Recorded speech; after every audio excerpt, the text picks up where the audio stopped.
Mheshimiwa Speaker, honorable senators, we all live in Kenya,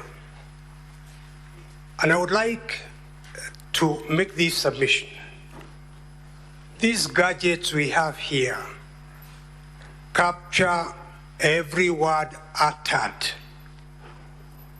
accurately, so that if I was found tomorrow to have lied to these senators, sanctions can be brought on me. And I would have thought that that fear of telling a lie to this honorable Senate, to me, is more powerful than even bringing a medical report. We've had many medical reports generated outside hospitals. We see them in courts almost on a daily basis. Mheshimiwa Speaker, you will remember the rush that was there when I was asking to be given up to 5 p.m. And it was a rush. Was I to fail to come back to this honorable house at 5 p.m., waiting for a medical report when the doctors there are busy attending to their patient, the deputy president? Medical reports I can bring. If I've told lies, that is something that can be established. And my learned friend, Mheshimiwa Honorable Orengo, talks about giving evidence from the bar. When I was learning, they are seated down when he's giving evidence from the bar about some cases filed in Malindi that I'm not aware of. Perhaps he should have given us a copy of that. Mheshimiwa Speaker, Article 145, Sub-Article 6 is clear, and I do not want to take time of this august House, Senate. Going back to it, it applies, and I would plead with you and with honorable senators to give us until Tuesday to see whether the deputy president will be well enough. No one decides when to get sick and when not to get sick.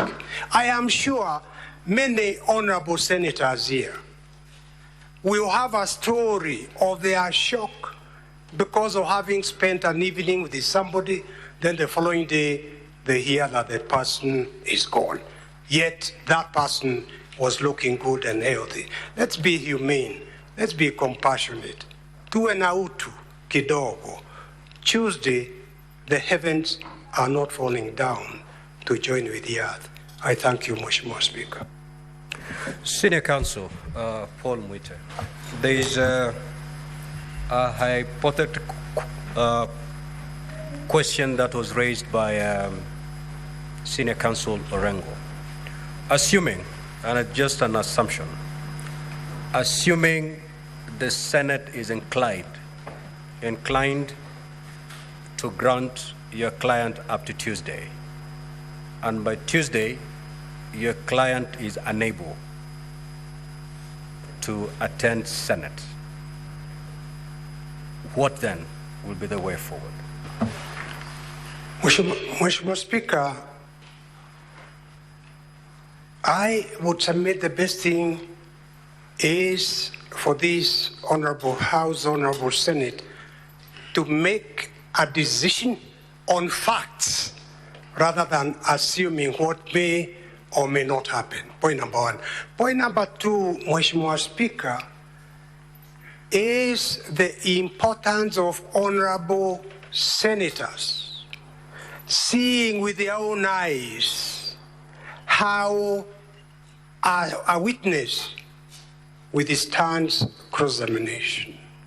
There are many times when different impressions you'll be given by a written document.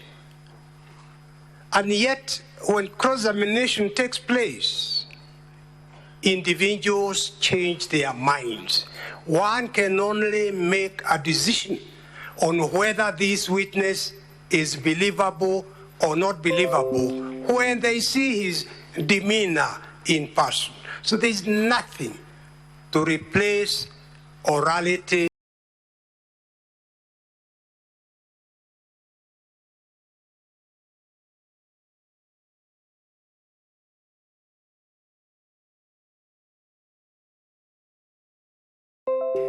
Through cross-examination. There are many witnesses whose statements will be impressive, and yet when they begin to give evidence orally, that impression changes completely on the mind of the jury. The Deputy President wishes to subject himself to cross-examination, wishes under oath to deal with the evidence given adverse to him by witnesses here, so that honorable senators can have an opportunity of making a decision. Is it the Deputy President we shall believe, or is it those other witnesses? That opportunity can only come through orality and through cross-examination. So what this House elects to do, that decision, this House, Mheshimiwa Speaker, they will make on Tuesday. I am always an optimist. So I am living in the belief that the doctors may be able to put whatever is wrong with the Deputy President back in place so that he can be here on Tuesday, Mr. Speaker. If he's not here, let that decision of what this Honorable Senate will then do be made on Tuesday. That is a humane way of going about a matter about no one had control of.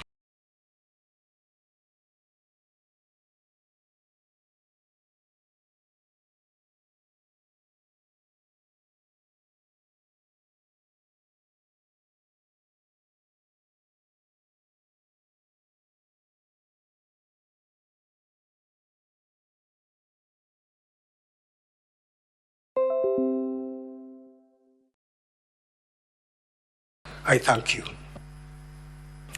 Now, honorable senators, having listened to the counsel for the Deputy President, as well as the counsel for the National Assembly, I need to consider those arguments and give my considered ruling in this matter. I will therefore suspend for 5 minutes. 5 minutes. 5 minutes, and I'll be back. Arise.